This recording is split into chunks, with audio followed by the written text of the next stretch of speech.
सर्व पवित्र धर्मों के पवित्र शास्त्रों के आधार पर। तो परमेश्वर स्वयं आए थे कबीर जी तत्वदर्शी संत की भूमिका करने के लिए।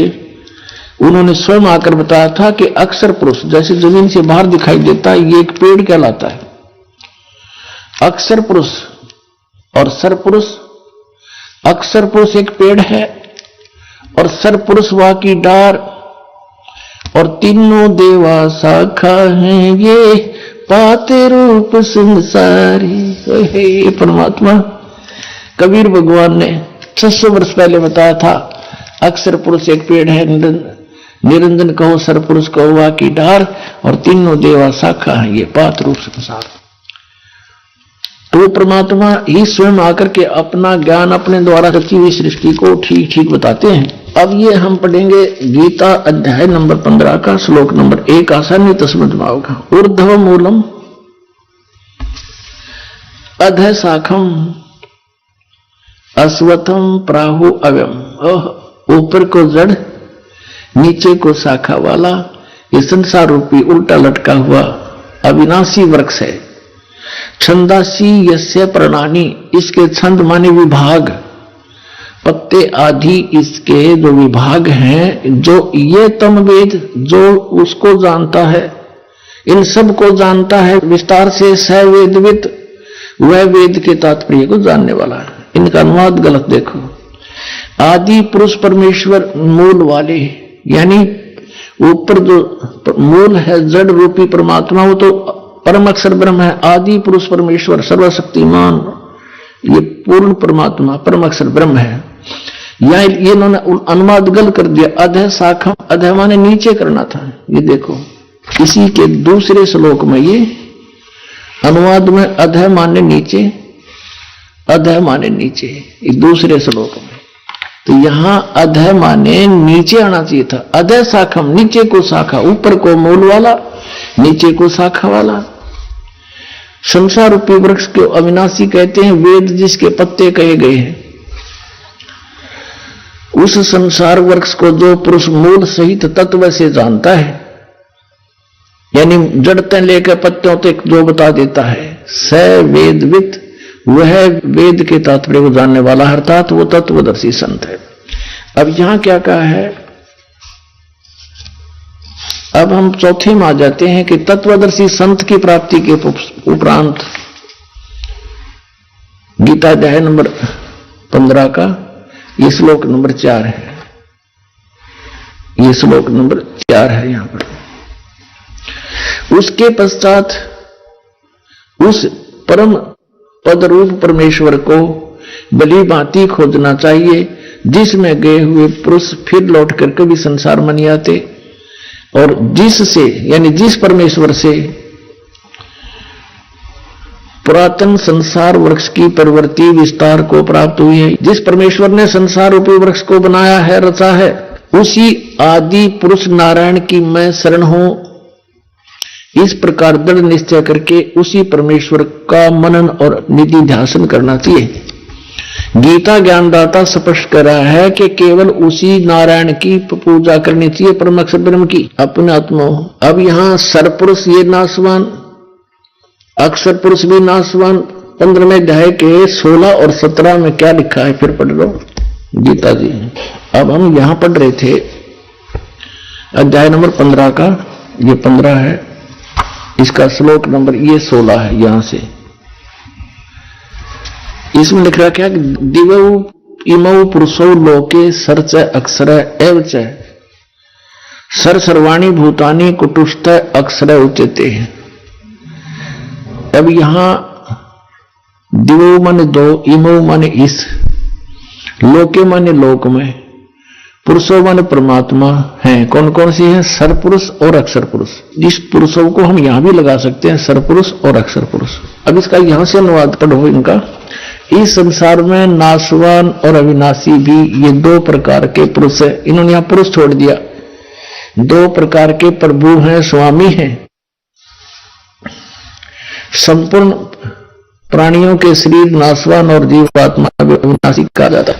अब यहां इसका अर्थ तो ये है कि ये सरपुरुष और अक्षर पुरुष ये सभी नाशवान हैं। इनके अंतर्गत जितने प्राणी हैं उनके शरीर भी नाशवान हैं, लेकिन जीवात्मा किसी की नहीं मरती। अब यहां से स्पष्ट 17वें में कहा कि उत्तम पुरुष है तू अन्य। वास्तव में श्रेष्ठ परमात्मा तो इन दोनों से कोई और है, क्षर पुरुष और अक्षर पुरुष से। उत्तम पुरुष है तो अन्य परमात्मा इति उदारते, इसको भगवान कहा जाता है, श्रेष्ठ आत्मा कहा जाता है। यह लोकत्रयम आविष्य विभर्ती, वो अवय ईश्वर है, वो वास्तव में अविनाशी परमेश्वर है, अवय अविनाशी। तो इसे सिद्ध हो गया कि ये तो नाशवान है दोनों ही, भले इसका नाम अक्षर पुरुष लिख दिया। तो अब इसमें थोड़ा सा विचलित हो जाते हैं भक्त, कोई कर सकता है आपको मिसगाइड कि 15वें अध्याय के 18वें श्लोक में गीता जी में गीता ज्ञानदाता कहता है, क्योंकि मैं नाशवान जड़वर्ग क्षेत्र से तो सर्वथा अतीत हूं और अविनाशी जीव आत्मा से भी मैं उत्तम हूं, इसलिए लोक और वेद में पुरुषोत्तम नाम से प्रसिद्ध हूं। जबकि इसकी मूल संस्कृत देखो कि यस्मात् श्रम अतीत अहम अक्षरात् अपि च उत्तमम् अतः अस्मि लोके वेदे, लोक वेद दंत कथा के आधार से मैं पुरुष प्रथित मन प्रसिद्ध हूं, पुरुषोत्तम प्रसिद्ध हूं। आई एम नॉट पुरुषोत्तम। मैं किस प्रकार से पुरुषोत्तम प्रसिद्ध होगा? लोक वेद के आधार से। लोक वेद माने दंत कथा के मेरे अंतर्गत जितने भी प्राणी हैं, वो चाहे जीवात्मा है, चाहे नाशवान शरीर है इनका, चाहे अविनाशी इनकी आत्मा है, इनसे मैं तगड़ा हूं, इनसे श्रेष्ठ हूं, उत्तम हूं। और इसलिए लोक वेद के आधार से, दंत कथा के आधार से मैं पुरुषोत्तम प्रसिद्ध हो रहा हूं। आई एम नॉट पुरुषोत्तम। पुरुषोत्तम तो कोई और है। वो 15वें अध्याय के 17वें श्लोक में स्पष्ट कर दिया। अब हमने उस पुरुषोत्तम की शरण में जाना है, और उस पुरुषोत्तम के पाने का कौन सा मंत्र है? गीता जी अध्याय नंबर 17 के श्लोक नंबर 23 में कहा कि ओम तत्सत इति निर्देश ब्रह्मण त्रिविध समर्थ। ब्रह्मण माने सच्चिदानंद घन ब्रह्म, यानी परम अक्षर ब्रह्म, उत्तम पुरुषोत्तम। इसके पाने का, सनातन परम धाम में जाने का, सचखंड में निवास स्थान पाने का और जन्म मरण से मोक्ष पाने का कौन सा मंत्र है? 17वें अध्याय के 23वें श्लोक में कहा कि ओम तत्सत इति निर्देश ब्रह्मण त्रिविध समर्थ है।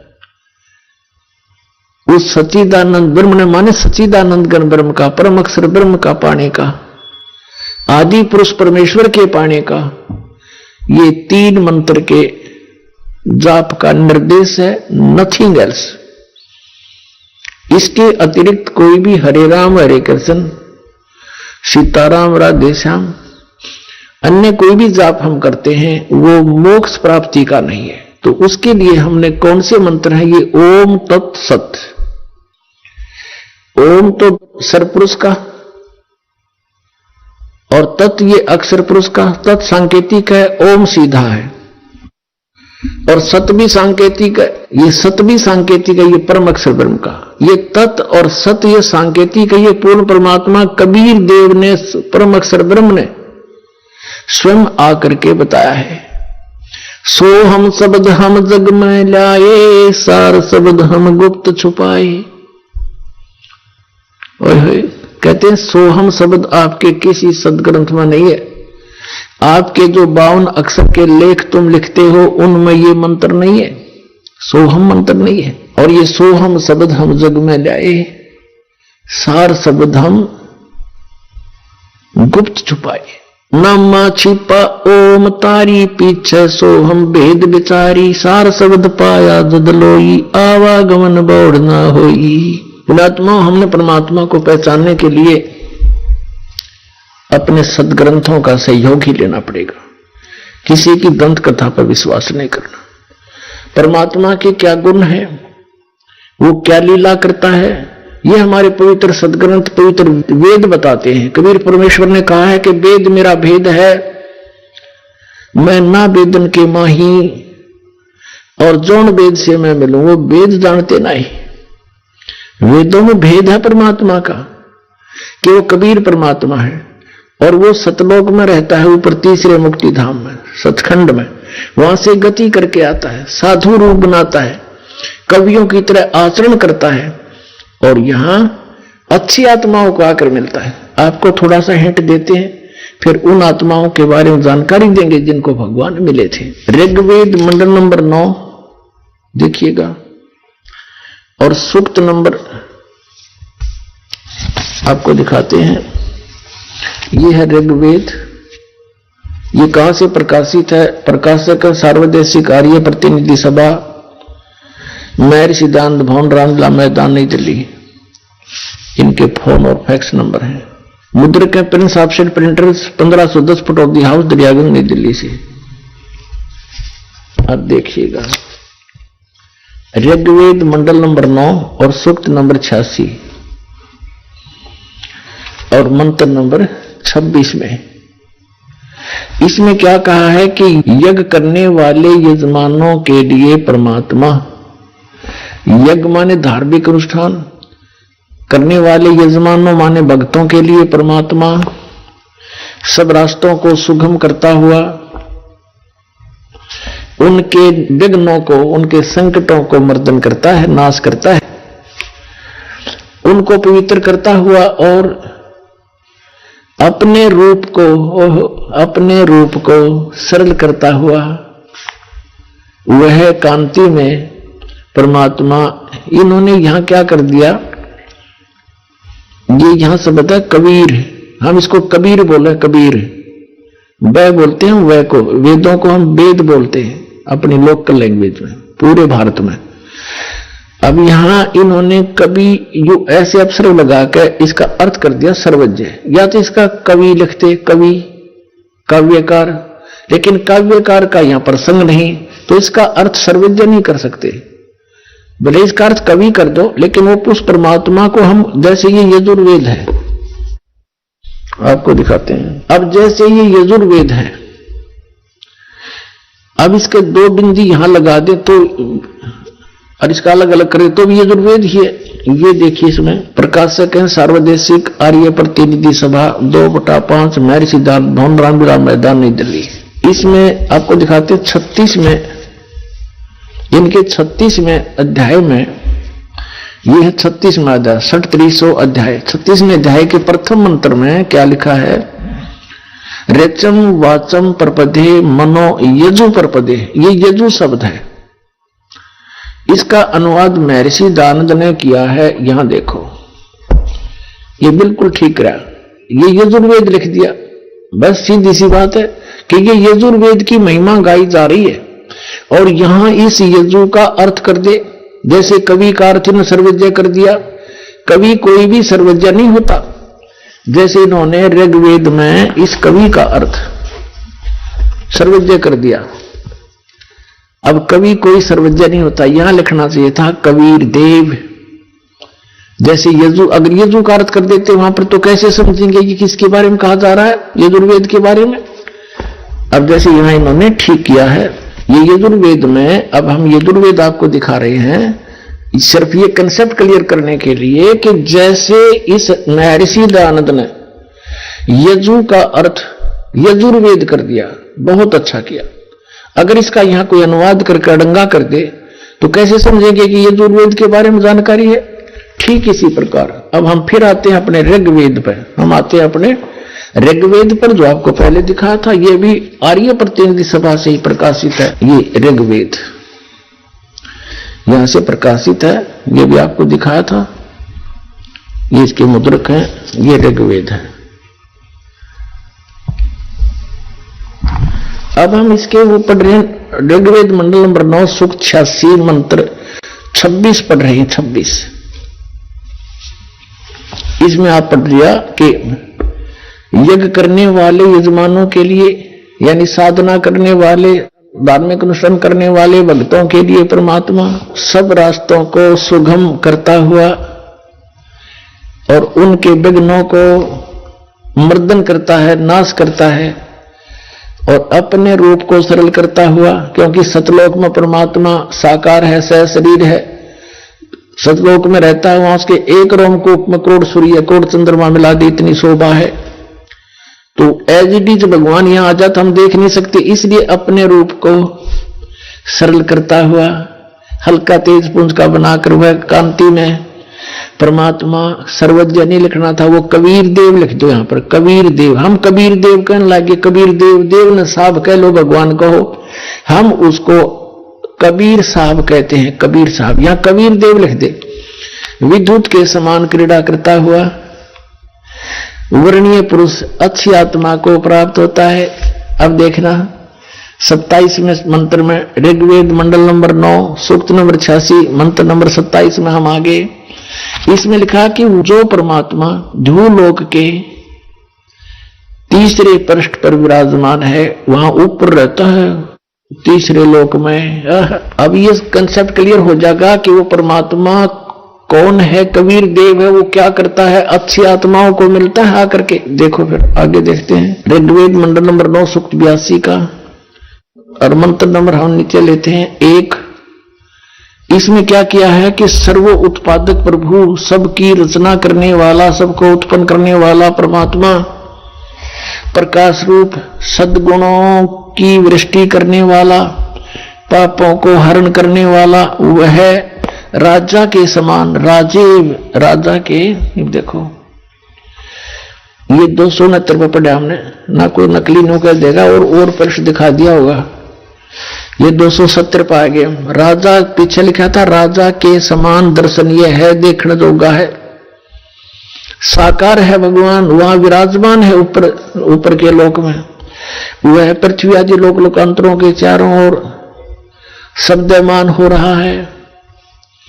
इसका अर्थ ये है कि वो पृथ्वी पर आकर ऊंचे स्वर में आवाज लगाकर ज्ञान देता है। फिर भी वह वर्णीय पुरुष को, श्रेष्ठ व्यक्ति को, श्रेष्ठ आत्मा को, जो दृढ़ भक्त है उसको पवित्र करता हुआ प्राप्त होता है। उसको मिलता है, कैसे मिलता है कि जिस प्रकार विद्युत आकाशीय बिजली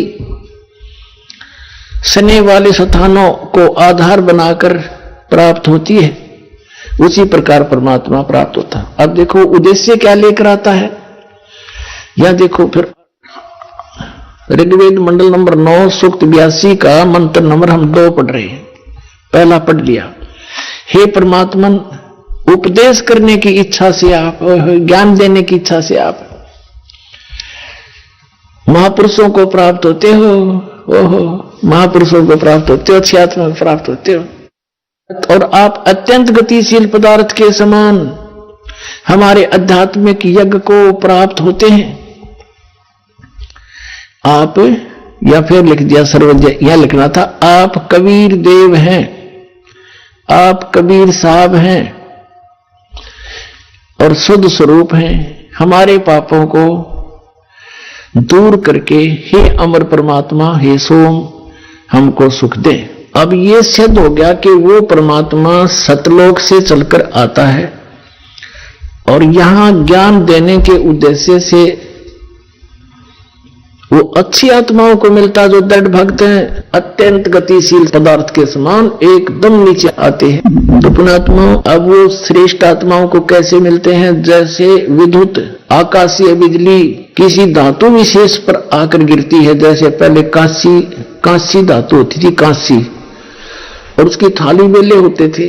वर्षा के दिनों में जो बिजली कड़कती थी, हमारी दादी जी कहा करती थी कि इन थाली और बेलों को अंदर रख लो, बिजली कांसी की धातु पर अमूमन गिरती है। तो पुण्यात्माओं, वो परमात्मा उन्हीं महापुरुषों को मिलते हैं जो उनके कार्य को आगे सफल बनाने में सहयोग दें। पूरे विश्व के सामने डट जा खड़े होकर के मुझे नहीं मुचकाए, वो दृढ़ भक्त होते हैं। उनमें से कौन कौन है जिनको मिले? आदरणीय धर्मदास साहिब जी, आदरणीय मुल्कदास साहिब जी, आदरणीय नानक साहिब जी, आदरणीय दादू साहिब जी, आदरणीय गरीबदास साहिब जी, गांव छुड़ानी, जिला जज्जर, हरियाणा वाले, आदरणीय गीसा दास जी, गांव खेखड़ा, जिला मेरठ, उत्तर प्रदेश वाले। इन महापुरुषों को परमात्मा आकर मिले। वेद बताता है वो ऐसे आते हैं, अच्छी आत्माओं को मिलते हैं, उनको ज्ञान देते हैं, ज्ञान उपदेश करते हैं, तत्व ज्ञान बताते हैं। और वो कैसी लीला करते हैं देखना।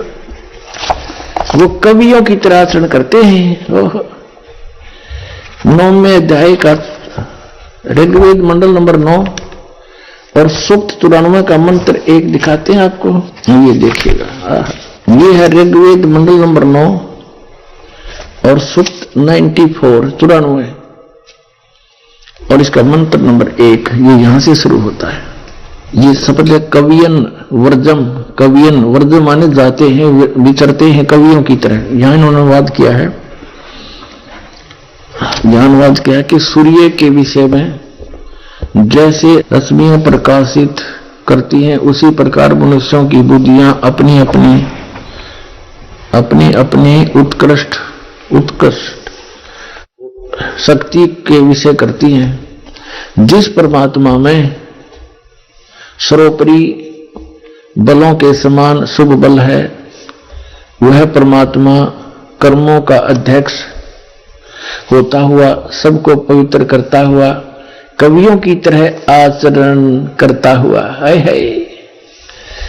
कवियों की तरह आचरण करता हुआ, वर्जम माने विचरता है, ये ना अड़ंगा डाल दिया, वर्जम माने जाता है, घूमता फिरता है। वो परमात्मा किन किन महापुरुषों को मिले, अब ये आपको बताया था। आदरणीय धर्मदास साहिब जी, हिंदू धर्म के जो लोक वेद के आधार पर ज्ञान प्राप्त, उस पर इतना आरूढ़ था कि बहुत समय तक परमात्मा के ज्ञान को स्वीकार नहीं किया। बहुत से प्रश्नोत्तरी की, तब जाकर वो बात समझ में आई। आदरणीय धर्मदास साहिब जी को परमात्मा मथुरा में मिले। मथुरा में वहां स्नान करने के लिए तीर्थों पर भ्रमण कर रहे थे।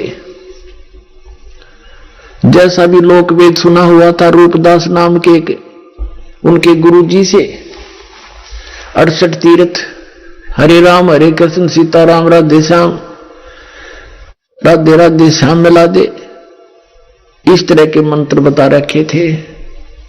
और एकादशी का व्रत, 68 तीर्थों की यात्रा कर लो बेटा तो स्वर्ग में चला जाएगा। रूपदास जी ने ऐसा गाइड कर रखा था उस प्यारी आत्मा आदरणीय धर्मदास साहिब जी को। भगत धर्मदास जी मथुरा में गए हुए थे। वहां एक जिंदा महात्मा का रूप बनाकर के धर्मदास जी को मिले। धर्मदास जी से जाकर कहा, हे महात्मा जी, क्योंकि धर्मदास जी ने वेशभूषा बना रखी थी, एक महात्मा जैसा लगे था, माथे में तिलक ला रखा, कंठी पहन रखी। जाकर परमात्मा ने कहा, हे महात्मा जी, मैं भटक रहा हूं भगवान के लिए, मुझे कोई रास्ता नहीं मिला। बहुत से गुरु बनाए हैं, बहुत से संतों से मिला हूं, मेरी संतुष्टि नहीं हुई, लेकिन ऐसा लगता है जैसे आपसे मुझे कुछ राहत मिलेगी। आप ये क्या पढ़ रहे थे? क्योंकि उसमें धर्मदास जी गीता जी का नित्य पाठ किया करता था। धर्मदास जी ने कहा कि मैंने गीता का पाठ किया है, हमारी पवित्र शास्त्र है ये। और जिंदा महात्मा मुसलमानों के अंदर एक फकीर होते हैं जो ऊपर से एक टोपा पहनते हैं काला सा, और एक ओवरकोट पहनते हैं काला ही, घुटनों से काफी नीचे तक एक कच्छा पहनते हैं। तो ऐसी वेशभूषा वाले को जिंदा महात्मा कहते हैं। तो कहा, ये महात्मा जी मुझे ज्ञान बता दो, मैं तो भटक रहा हूं। धर्मदास जी ने कहा था कि आप पहले गुरु बनाओ, गुरु के बिना मोक्ष नहीं होता। तो कबीर परमेश्वर जी ने कहा कि गुरु तो मैं बनाऊंगा, लेकिन मेरी शंका का समाधान हो, और आपको बना लूंगा गुरु में। पहले को तो पहले बना लेता हूं, लेकिन शंका समाधान अवश्य चाहूंगा। धर्मदास साहिब जी ने कहा कि नहीं, गुरु जी तो मैं नहीं बन सकता, क्योंकि मुझे आदेश नहीं गुरु बनने का। आपको मैं अपने गुरु जी से नाम दिला दूंगा, बड़े पहुंचे हुए महात्मा है। तो परमात्मा ने उसे प्रश्न किया कि आप क्या नाम जाप करते हो? धर्मदास जी ने कहा कि हरे कृष्ण हरे राम, राम राम हरे हरे, कृष्ण कृष्ण हरे हरे, राधे श्याम राधे राधे श्याम मिला दे। ओम नमः शिवाय, ओम भगवते वासुदेव नमः। तो परमात्मा ने कहा कि आप गीता जी को पढ़ते हो? कहा जी। क्या गीता जी में ये मंत्र हैं? ना जी। ना जी, फिर क्या आप इन जाप कहां से क्यों कर रहे हो? 16वें अध्याय के 23वें श्लोक में लिखा, शास्त्री विधि को त्याग कर जो मनमाना आचरण करते हैं उनको कोई लाभ नहीं होता, ना उनका मोक्ष होता, ना उनको परम गति प्राप्त होती, ना कोई सुख होता। फिर किस लिए कर रहे हो? अब धर्मदास को याद थे वो श्लोक, गीता साथ लिए हुए था, वो समझ गया बात तो सही है। आप तो अवहेलना कर रहे हो भगवान के आदेश का, आप तो दोषी हो रहे हो। आप किसकी पूजा करते हो? गीता किसने बोला है? कि श्री कृष्ण जी ने बोला। धर्मदास जी ने कहा कि श्री कृष्ण जी ने गीता का ज्ञान दिया। परमात्मा ने कहा चल हम यही बात छोड़ देते हैं, बड़ी बात नहीं करते आगे। श्री कृष्ण जी ने गीता का ज्ञान दिया, आप श्री कृष्ण की पूजा करते हो। क्या श्री कृष्ण नाशवान है या अविनाशी है? धर्मदास जी कहते अविनाशी हैं, ये तो सर्वशक्तिमान है, इनके कोई जन्म मृत्यु नहीं होती। ब्रह्मा विष्णु महेश ये अजर व अमर है। तो परमात्मा ने उनसे कहा कि गीता अध्याय नंबर 4 के श्लोक नंबर 5 और 9 में, अध्याय 2 के 12 में, अध्याय 10 के 2 मंत्र में ये गीता ज्ञान तो दाता कहता अर्जुन तेरे मेरे बहुत जन्म हो चुके, तू नहीं जानता मैं जानता हूं। फिर ये अविनाशी कैसे हुआ? 18वें अध्याय के 62वें श्लोक में किसी और परमात्मा की शरण में जाने को कहता है, उसकी शरण में परम शांति को, सनातन परम धाम को प्राप्त होगा। वो कौन है? वो परमात्मा। वो तो आपके गीता ज्ञान दाता से अन्य है। अब धर्मदास जी नहीं मान्या, अंदर से जख्मी अवश्य हो गया लेकिन माना नहीं, क्योंकि ये पुराना पेंट जल्दी सी ओरिजिनल पेंट को टिकने नहीं देता। लेकिन परमात्मा के पास भी रेगमार है, पूरा साफ करके चढ़ा होगा। अंतर्ध्यान हो गए, उनको मिले नहीं। एकदम सामने से अंतर्ध्यान होते ही अक्का बक्का रह गया। तो ये भगवान ही तो फरिश्ता था, ये तो कोई देवता था, कोई ज्ञानी पुरुष था, कोई सिद्ध पुरुष था। देखो कितना सच्चा ज्ञान बता रहा है उसने। फिर बाद में सारे श्लोक देखे अपनी गीता में, रोज सारी रात करवट लेता रहा, ये भगवान अब के दर्शन दे दो, अब के दर्शन दे दो। कहने का भाव ये है दास का कि 2-3 ट्रिप में जाकर सेट हुआ धर्मदास, और फिर ऐसा हो गया पूरा संसार एक तरफ और धर्मदास जी एक तरफ। तो वो दृढ़ भक्त थे। इसी प्रकार आदरणीय नानक साहिब जी को परमात्मा मिले, पहले मिले अपने कबीर रूप में जाकर, जो धानक रूप में, जुल्हा रूप में रहा करते थे काशी में। और आदरणीय नानक साहिब जी उसमें सुल्तानपुर शहर के अंदर अपनी बहन नानकी के घर पे, यानी वहां रहा करते थे। और सुल्तानपुर के नवाब के यहां मोदी खाने में नौकरी करते थे, क्योंकि उनके बहनोई श्री जयराम भी वहीं पर एक उच्च पद पर विराजमान थे, नवाब के पास ही।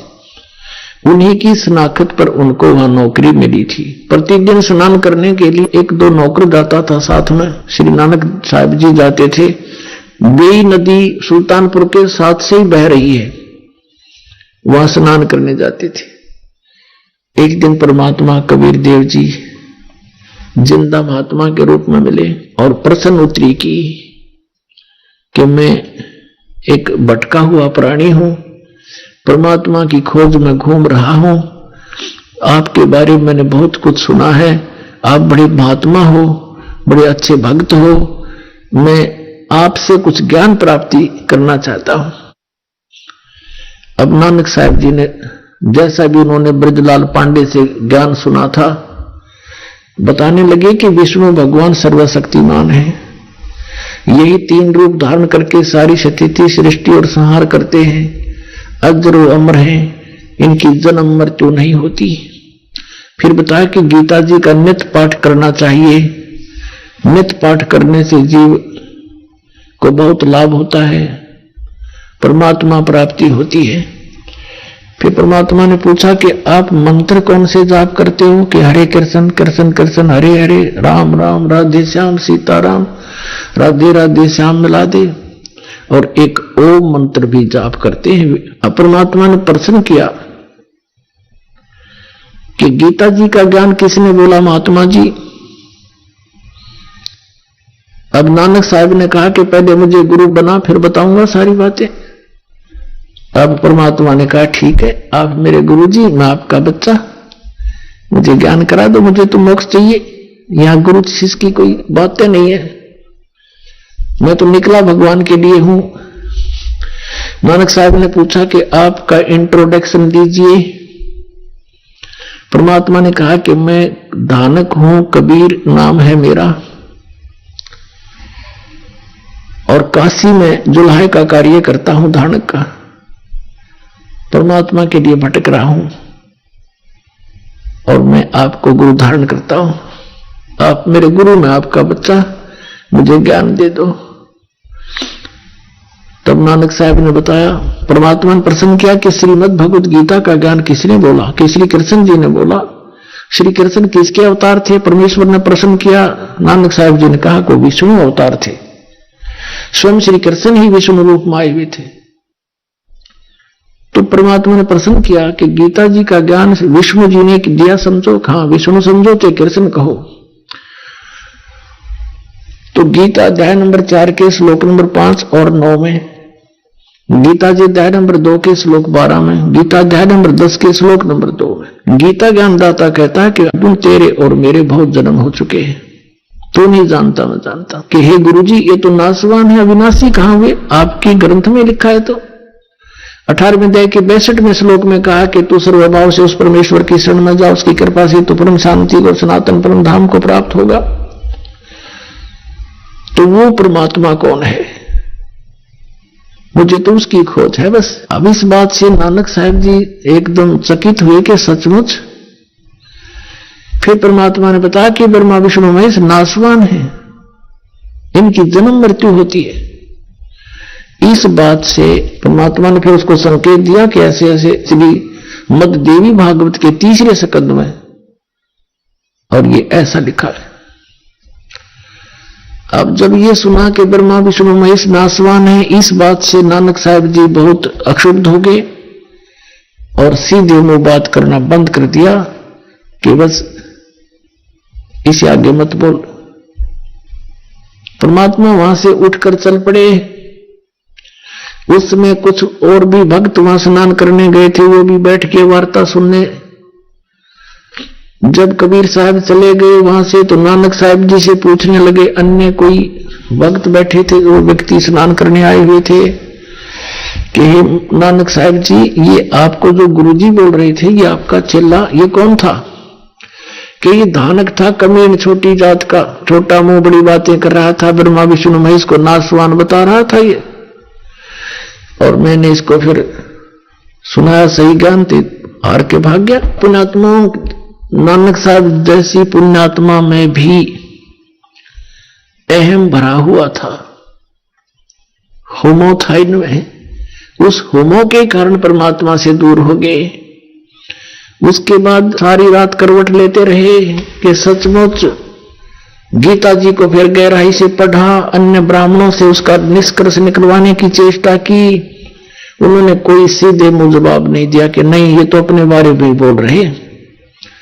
देवी भागवत को पढ़कर देखा नानक साहब जी ने कि सचमुच इसमें तो नासवान लिखा है, इनके माता पिता भी है, और ये हिंदू धर्म के गुरु इसके बारे में परिचित नहीं है। बहुत बुरी तरह तरफ की कि सचमुच वो कौन थे। अब काशी कोई निकट है नहीं, वहां जाऊं कैसे? नौकरी करता हूं, नौकरी त्यागूं कैसे? और क्या पता ये कौन था, कोई देव था या वैसे ही कह रहा था कि काशी में रहता हूं, धानक हूं। अंदर से पुकार की, हे परमात्मा, मुझे फिर से दर्श दो, मुझे उस महापुरुष से फिर से मिला दो। अंदर से पुकार परमात्मा आत्मा की सुनते हैं। जब 6 महीने बीत गए इस दृष्टांत को, और डेली वो जाते वहां देखते रहते हैं कि कहीं आज फिर दिखाई ना दे जा। अब फिर दूसरी बार जब परमात्मा आए, जब पूरी तरफ थी उनको, उसी समय सुबह सुबह स्नान करने के लिए बेई नदी पर गए हुए थे, और स्नान करने की तैयारी में थे। गर्मियों का मौसम था। परमात्मा जब वहां पहुंचे तो नानक साहिब जी ने देखा कि महात्मा आ रहे हैं, उनके निकट पहुंच गए। उसी तरह फिर बात करने लगे। काफी देर चर्चा हुई। तो उस समय जब वो दोनों बात कर रहे थे तो अन्य नहीं देख पा रहे थे। वो सोच रहे थे कि अकेले नानक साहिब बातें कर रहे हैं, किससे कर रहे हैं? तो दूसरे कहा करते कि ये भक्त आदमी है, अपने आप ऐसे बोलता रहता है, कई बार भगवान की महिमा गुनगुनाता रहता है और वो बातें ऐसे कर रहा जैसे सामने कोई बैठा हो। तो अन्य जो स्नान करने के लिए गए थे वो अपना स्नान करने में व्यस्त हो गए। तो उसी समय परमात्मा से नानक साहिब जी ने कहा कि मैं इस दरिया में छुपूंगा, मुझे खोज देना। परमात्मा भी साधु रूप में, जिंदा के रूप में, और नानक साहिब जी दरिया के अंदर छलांग लगा दी। तो परमात्मा ने अंदर से उनको अंतर ध्यान किया दरिया से ही और अप स्ट्रीम में ले गए। अब अन्य व्यक्तियों ने सोचा कि ये डूब गए, काफी देर बाहर नहीं निकले तो हाहाकार मच गई, नगर में शोर हो गया, गोताखोर आ गए, दूर तक जाल डालकर खोजा, कुछ नहीं मिला। सबने सोच लिया कि नानक साहिब जी डूब गए। उधर से परमात्मा उनको लेकर के सचखंड गए, सतलोक में ले गए अपने स्थान पर। ऐसे ही धर्मदास जी को सतलोक लेकर गए थे, वापस छोड़ा था। ऊपर जब सचखंड के अंदर गए, सब ब्रह्मांडों की स्थिति से परिचित कराया। श्री ब्रह्मा, श्री विष्णु, श्री शिव जी के लोक दिखाए, 21 ब्रह्मांड, ये सब रास्ते दिखाए। फिर सचखंड में जब पहुंचे तो वहां परमात्मा अन्य रूप में सिंहासन के ऊपर विराजमान है। सिर पर मुकुट है, मालिक है, श्वेत मुकुट है। और एक रोमकूप में करोड़ सूर्य मिला दे, करोड़ चंद्रमा, ऐसा तेज है उस परमात्मा का। अब जो ही कबीर साहब वहां जिंदा महात्मा वाले रूप में ऊपर गए तो नानक साहिब जी ने देखा कि परमात्मा तो ये है जड़ा तख्त पे विराजमान है, और ये जिंदा महात्मा तो यहां का कोई सेवक नौकरगण होगा। कबीर साहब ने वहां उठाकर चंवर परमात्मा के ऊपर आदर से करने लगे, अपने ही दूसरे रूप पर। नानक साहिब जी ने सोचा कि कबीर तो सचमुच ये दुल्हा, ये जो साधु है, जिंदा यहाँ का नौकर है, ये है रब जो तख्त पर बैठा। इतने में वो तख्त पर बैठा हुआ परमात्मा खड़े हुए, जिसके एक रोमकूप में करोड़ सूर्य करोड़ चंद्रमा मिला दे, इतनी रोशनी है। और जिंदा महात्मा वाले रूप में परमात्मा जो नीचे से गए थे वो तख्त पर बैठ के ओवरऑल कंट्रोलर के सिंहासन पर, और वो तेजो में शरीर जो था परमात्मा जिंदा वाले महात्मा पर चंवर करने लगा। अब नानक साहिब जी असमंजस में पड़ गए, भी भगवान कौन सा इनमें। इतने में तेजो में शरीर जिंदा वाले महात्मा के शरीर में समा गए। उस ओवरऑल कंट्रोलर के रूप में ओनली कबीर परमेश्वर ही रह गए, जिंदा वाले महात्मा के रूप में विराजमान थे। चंवर अपने आप ऊपर घूम रहा था। तब परमेश्वर ने कहा, वो अपनी प्यारी आत्मा दृढ़ भक्त श्री नानक साहिब जी से, मैं अब वर्तमान में बनारस में, काशी शहर में, भारतवर्ष के अंदर एक धानक की भूमिका कर रहा हूं, जुलाही रूप में रहता हूं और वहां मैं सत संदेश दे रहा हूं। और नानक साहिब जी से कहा कि आपका ये स्थान है, आप यहां से गए हुए हो और लगभग 60,000 जन्म तो आपके बहुत अच्छी भगत के रूप में हो चुके हैं, और तेरे जैसी अच्छी आत्मा भी वहां भटक रही है उन साधनाओं के करने से, तो आम जीव का क्या होगा बच्चा। तब नानक साहिब जी ने कहा कि भगवान सचमुच ये तो लोक ही अनोखा है, अजब लोक है, ये तो और मुझे यहीं रख लो प्रभु। तो परमात्मा ने कहा आप वापस जाइए। आप जब यहां से गए आप भक्ति युक्त थे, अब आप में भक्ति नहीं रही। आप उतना ही चार्ज होकर के वापस आओगे, उतना ही भक्ति युक्त होकर वापस आओगे। उतनी ही भक्ति के लिए तुम्हें जो तैयार करने के लिए, तुम्हारे अंदर भक्ति प्रवेश करने के लिए मेरे पास सतनाम और सार नाम है। जिन अन्य मंत्रों से आप 1 करोड़ जन्मों में भी भक्ति संग्रहित नहीं कर सकते, संचित नहीं कर सकते, आप थोड़े ही समय में मर्यादा में रहते हुए उस सतनाम और आदि नाम से आप इतनी भक्ति युक्त हो जाओगे। 1000 युग में भी नहीं हो, जन्मों में नहीं हो सकते जितना आप इन मंत्रों से थोड़े ही दिनों में, कुछ ही वर्षों में भक्ति युक्त हो जाओगे यदि नियमित रहोगे तो। पुण्यात्मा वो तो पहले पुण्यात्मा थे, भगवान पर विश्वास करते थे, संतों पर विश्वास करने वाले थे। उन्होंने उनके इसी वचन से समझ लिया कि सचमुच ऐसा कोई मंत्र है, और वो मंत्र, वो सतनाम मैं आपको दूंगा काशी शहर में, बनारस में, वहां आना। इस तरह फिर सारे ब्रह्मांड दिखाए, ब्रह्मा विष्णु महेश के लोक दिखाए। 3 दिन तक डिस्कस होती रही भगवान और उस प्यारी आत्मा की। तीसरे दिन उसी समय सुबह सुबह उस दरिया पर नानक साहब जी को छोड़ दिया। शरीर में, शरीर कहीं छुपा रखा था। सुबह सुबह नानक साहब उसी दरिया पर दिखाई दिए। अन्य जनता वहां स्नान करने के लिए गए हुए थे। सबने देखा कि नानक साहब तो जीवित हैं, जीवित हों। खुशी की लहर दौड़ गई, सारा नगर देखने को दौड़ गया। बहन को पता लग गया कि मेरा भाई जीवित है, नहीं तो बुरा हाल हो गया था, रो रो के दौड़े आए सब। उसी दिन से नौकरी भी त्याग दी नवाब की।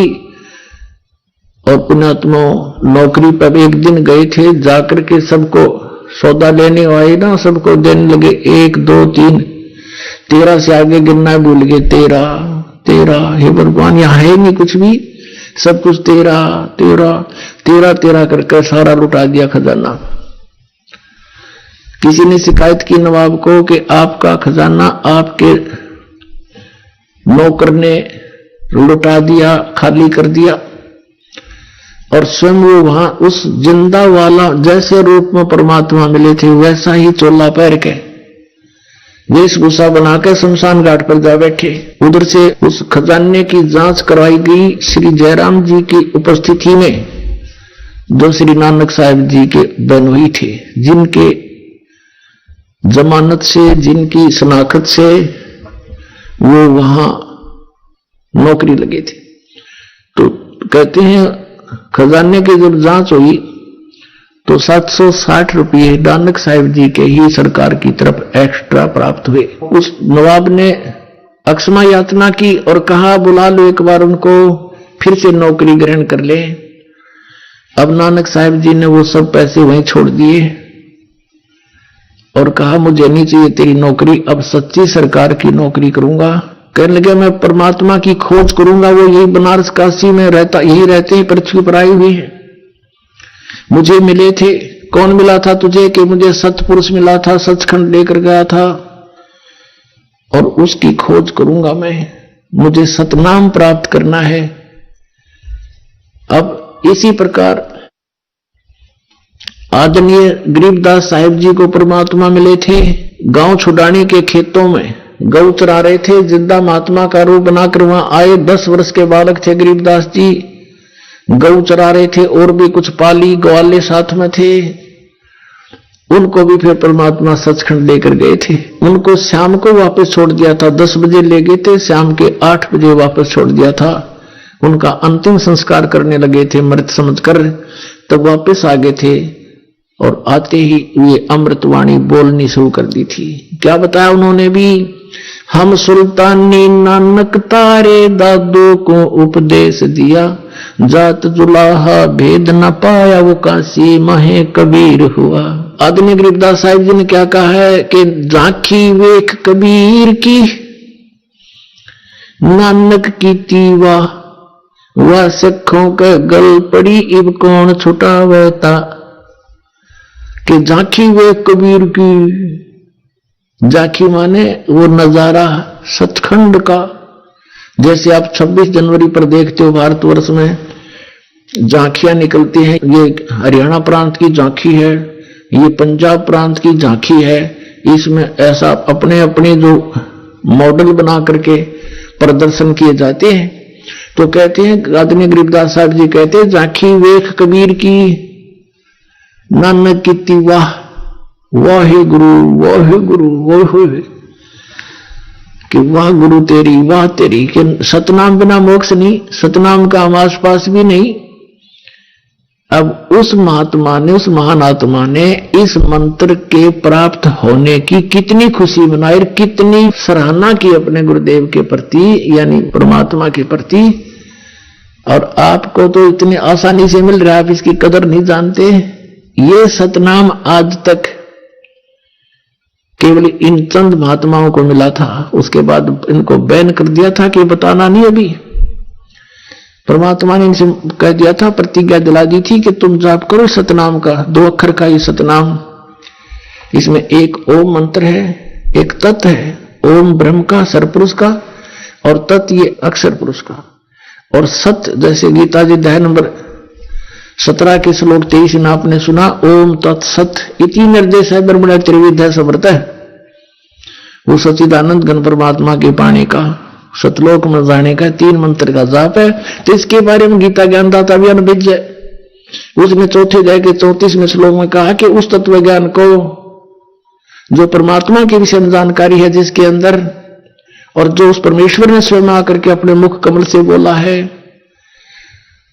उसमें है वो सब ज्ञान। उस ज्ञान को तो तत्वदर्शी संतों के पास जाकर समझ, वो तत्वदर्शी संत तुझे उस परमात्म तत्व का ज्ञान कराएंगे। तो गीता ज्ञानदाता ने भी नहीं पता, संकेतिक है ये। अब ये 2 अक्षर का ओम और सत, ये मिलकर बनता है सतनाम। और सार नाम, वो आदि नाम भी कहते हैं उसको, सार नाम भी कहते हैं। और जब तक वो नहीं मिलेगा तब तक जीवन व्यर्थ है। तो इस बात से नानक साहब जी बहुत परिचित हुए अच्छी तरह। फिर उन्होंने वाहेगुरु सतनाम श्री वाहेगुरु, सतनाम श्री वाहेगुरु। अपने आत्मा पवित्र सिख समाज इस बात को मानने को तैयार नहीं है कि नानक साहब जी के गुरु काशी वाले धानक वो कबीर थे। इसके विपरीत यह सिद्ध करने की चेष्टा की है कि श्री नानक साहब जी ही कबीर साहब के गुरु थे। पुण्यात्मा, ये तो एक हमारी एक अपनी एक टेंडेंसी है, हमारा सब क्या एक स्वभाव है कि हम अपने गुरु या इष्ट को किसी से छोटा देखना पसंद नहीं करते। लेकिन हमारे कोई कहने करने से कोई छोटा बड़ा नहीं हो सकता, और हमने ये छोटे बड़े के चक्कर में पड़ना भी नहीं चाहिए। हमने ये भी देखना चाहिए कि इन महापुरुषों ने गुरु और शिष्य का रोल करके हमें क्या बताना चाहा है। तो पुण्यात्मा, एक तो ये आदरणीय गरीबदास साहिब जी ने कहा कि हम सुल्तानी नानक तारे दादू को उपदेश दिया और जात जुलाहा वेद नहीं पाया, काशी माए कबीर हुआ। तो नानक साहिब जी वहीं से चल पड़े। पहली उदासी उनकी बनारस की थी। रस्ते में बहुत से सिद्धों से, महापुरुषों से, मंडलेश्वरों से चर्चा की और पूछा कि क्या ब्रह्मा विष्णु महेश के माता पिता कौन हैं। सभी ने कहा ये अजर व अमर हैं। तो वहीं से चल पड़ते थे कि नहीं, यहां भी नहीं है उस ज्ञान का देने वाला कोई। बनारस में जब कबीर साहब ने ये बता दिया था नानक जी को, प्रथम बार मिले थे कि मैंने स्वामी रामानंद जी से दीक्षा ले रखी है लेकिन मेरी संतुष्टि नहीं हुई उनसे, अब मैं आपको गुरु बनाता हूं। अपने आत्मा हमने मान बढ़ाई के चक्कर में नहीं पड़ना चाहिए। स्वयं भगवान ने आकर अपनी प्यारी आत्माओं को निकालने के लिए अपने आप को एक जीव, एक आम साधारण व्यक्ति सिद्ध किया और उनको महात्मा के नाम से संबोधित किया। कहते बड़े बड़ाई ना करे, बड़े न बोलने बोल, और हीरा कबू कहे नहीं मेरा लाख टका है बोल। आइए अब हम उन श्रद्धालुओं के अनुभव जानते हैं जो जगत गुरु तत्वदर्शी संत रामपाल जी महाराज जी से दीक्षा प्राप्त कर चुके हैं तथा उनके द्वारा बताए गए भक्ति मार्ग पर चल रहे हैं। नमस्कार सर। साहिब जी। सर क्या शुभ नाम है आपका? मेरा नाम मक सिंह है जी। मैं गांव आपत है, तहसील सोदे, जिला पाली, राजस्थान से हूँ। सर संत रामपाल जी महाराज से नाम दीक्षा लेने से पहले आप क्या भक्ति साधना करते थे? जी वैसे तो मनुष्य जन्म मिलने, असंख्य मनुष्य जन्म हमें मिले हैं और परमात्मा की खोज के लिए हम कब से भटक रहे थे, लेकिन दास का जन्म जब हुआ 15 साल की उम्र के बाद में परमात्मा की खोज में मैं लग गया था। और मालिक की प्रेरणा से जब मैं 8 और 9 के अंदर में पढ़ा था तो हम एक मामोसा के घर पर ही गीता जी की किताब पढ़ी थी। उसके अंदर 18वां अध्याय मेरे को बहुत अच्छा लगा तो मैंने एक डायरी के अंदर उसको उतार दिया। उसके बाद में उसका धीरे हमेशा पाठ करता रहता था और उसके साथ पढ़ाई भी करता था। तो धीरे धीरे मेरी जिज्ञासा भक्ति मार्ग में और बढ़ती गई। एक बार क्या हुआ, हमारे गाँव के अंदर मतलब रामायण की कथा करने के लिए एक शंकरदास जी महाराज करके आए थे। तो वो मैंने कथा ही सुनी, बहुत अच्छी लगी। फिर उन्होंने मेरे को उपदेश दिया था, उन्होंने मंत्र दिया था श्री राम जय राम जय जय राम। तो उनका मैंने बहुत सा मतलब काफ़ी दिन तक जाप किया। उसके बाद में और भक्ति मार्ग आगे बढ़ा और उसके बाद में मेरे को एक नाथ जी संप्रदाय के गुरु मिले थे। फिर उन्होंने मेरे को नामोपदेश दिया, उससे भी संतुष्टि नहीं हुई। फिर बाद में गीता जी का पाठ करता रहा। एक हमारे संत हुए थे राम सुखदास जी महाराज, तो राम सुखदास जी महाराज के भी सत्संग में खूब गया। ऋषिकेश भी जाता था, तीर्थों में, व्रतों में, हर जगह मतलब जहाँ भी जा परमात्मा खोज में हमेशा मेरे लिए भटक रहा था। तो उसके साथ सोमवार का व्रत करना, जैसे मंगलवार का व्रत है जो शास्त्रों में बताया था उसके अनुसार मैं करता था। पुराणों का हमेशा पाठ करता था। और एकादशी का व्रत है, अनंत चौदश का व्रत है। इस तरह जो हिंदू धर्म में हमारे प्रचलित जितनी भी भक्ति मार्ग की जितनी भी साधनाएं थी वो मैं क्या करता था। जब चातुर्मास आता था तो उस समय मैं वो चातुर्मास के जो नियम बताए हुए थे वो, जैसे मौन व्रत धारण किया था मैंने, 2 महीने तक किसी से बोला नहीं था। इसके अलावा मतलब वो दाढ़ी बजा देना, और जैसे चौमास के अंदर चातुर्मास के अंदर धरती पर नीचे सोना, जो भी वो नियम बताए हुए थे वो करता था।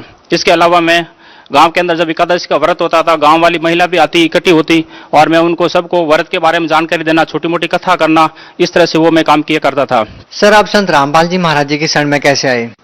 तो इस तरह से हम क्या भटकते भटकते जब परमात्मा की हर जगह पूछते भाई कोई अच्छा संत मिले हम भगवान के बारे में बताएं। तो एक बार क्या हुआ, सोजत के एक भगत हैं जिनका नाम हजरीमल जी हैं और उन्होंने नाम ले रखा था गुरुजियों से, तो रामपाल जी महाराज जी से। तो वो क्या, वो सत्संग में हरियाणा जाया करते थे। वो क्या हमारे गांव में कपड़े बेचने के लिए आते थे। तो उन्होंने पूछा, उन्होंने कहा भाई आप हर एक जगह सत्संग में जागरण में जाते हो, तो एक हरियाणा के अंदर एक बहुत अच्छे संत हुए हैं जो गीता, वेद, बाइबिल, कुरान और गुरु ग्रंथ साहिब सब शास्त्र के आधार पर वो सत्संग करते हैं और वो बहुत अच्छा ज्ञान बताते हैं।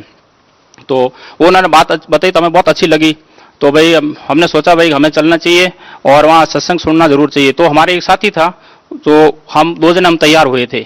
उस समय वो ज्येष्ठ महीना था, तब वो हम उस दिन हम घर से चुपचाप मतलब बिना पूछे घर से निकल गए थे। क्यों, घर वाले हमें कहीं जाने नहीं देते थे कि भाई ये कहीं बार बार इधर संतों के जा रहे हैं, हो सके या कहीं मतलब संत न बन जाए, घर न छोड़ चला जाए, इसलिए हमको घर से बिना पूछे निकलना पड़ा।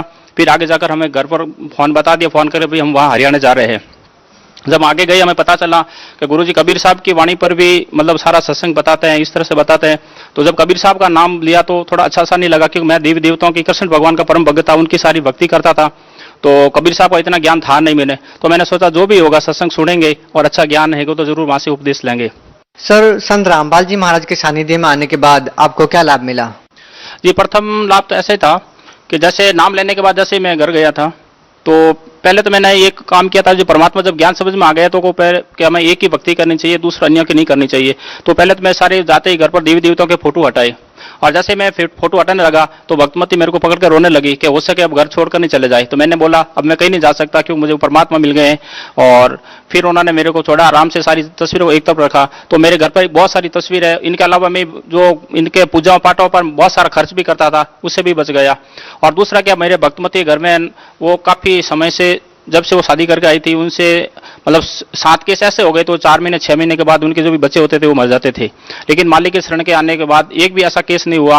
और उसके बाद में एक बच्चा हुआ था, वो भी बिल्कुल बिना मतलब, जैसे पहले हम तांत्रिक क्रिया में बहुत उलझे हुए थे तो भी कुछ भी तांत्रिक क्रिया हमें नहीं करनी पड़ी। जो ताबीज थे बच्चों के बंधे हुए थे, सब बच्चों के बंधे हुए तो सब खुलवा दिए और सबके परमात्मा के जो रक्षा सूत्र मिलता है वो उन सबके बांध दिया। तो पहला लाभ ये हुआ कि भक्ति की तबीयत ठीक हो गई बिना कुछ मंत्र उपचार किए हुए। और दूसरा लाभ ये था कि उसके बाद मैं कोई इंश्योरेंस कंपनियों में काम करने लगा और भी जो बहुत सारी मल्टी लेवल कंपनियां जो अभी आई थी पहले उनमें काम किया, तो बहुत सारे लोगों का पैसा मैंने उनमें लगवा दिया।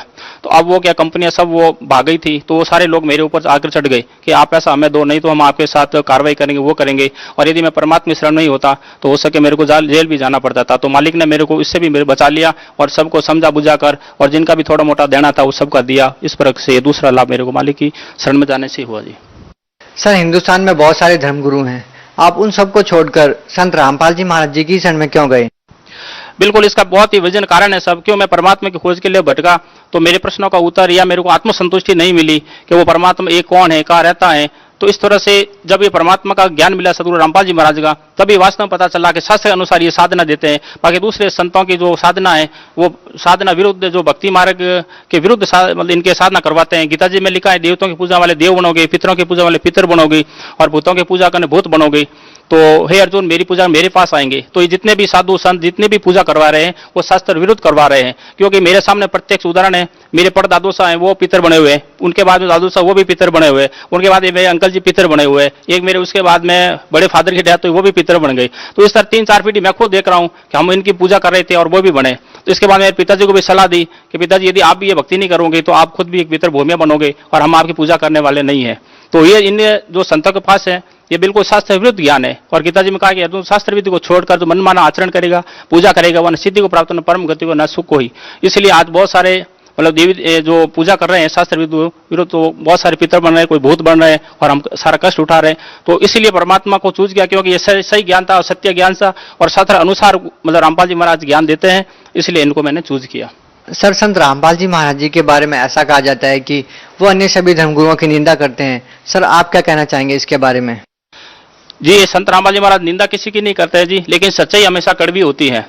जैसे कोई 500 का नोट नकली निकल जाता है तो बैंक वाले क्या करते हैं, ओरिजिनल एक तरफ छापते हैं और डुप्लीकेट एक तरफ छापते हैं और जनता को ये कहते हैं कि भाई इसके अंदर आप देख लो ओरिजिनल कौन सा डुप्लीकेट कौन सा है। अब निंदा करने वाले वही कहेंगे जिनकी दुकानें चल रही है, जो डुप्लीकेट नोट छापता होगा वही कहेगा भाई कि ये नोट बैंक वाले हमारी निंदा कर रहे हैं। तो ऐसे जितने भी धर्म गुरु हैं और जिनकी रोजी रोटी जो ये पुस्तकें बेचने पर या इनकी राम नाम की कमाई पर ही जो लोगों को ठगर अपने चला रहे हैं, तो वो लोग जरूर कहेंगे कि हमारी निंदा कर रहे हैं। लेकिन जो रामपाल जी महाराज जो काम कर रहे हैं, कल्याण का काम कर रहे हैं, आज तक किसी न किया न कर रहे हैं। तो इस समय जो प्रेजेंट में पूरे ब्रह्मांड में कहीं भी रामपाल जी महाराज के समान न तो ज्ञान है, न उनके समान संत है, न कबीर परमात्मा जैसे कोई भगवान है। सर, आप भगत समाज को क्या संदेश देना चाहते हैं? भगत समाज को यही कहना चाहता हूँ कि मनुष्य जन्म है, बार बार मिलता नहीं है और इस समय परमात्मा स्वयं कबीर साहब सदगुरु रामपाल जी महाराज के रूप में अवतरित हुए आयु है और इनसे दीक्षा ग्रहण करो, लाभ उठाओ और अपना कल्याण कराओ। तो सर, जो लोग संत रामपाल जी महाराज से नाम दीक्षा लेना चाहते हैं वो उनसे नाम दीक्षा कैसे ले सकते हैं? प्रजन के अंदर 1 घंटे का डेली प्रोग्राम आता है। इसके अलावा उसके अंदर नीचे नंबर लिखे हुए आते हैं, वो नंबर देख करके आप कांटेक्ट कर सकते हैं और राजस्थान में जहाँ भी नाम दाम चल रहा है वो उनसे नंबरों से आपका संपर्क हो जाएगा। इस तरह से परमात्मा से आप जुड़ सकते हैं।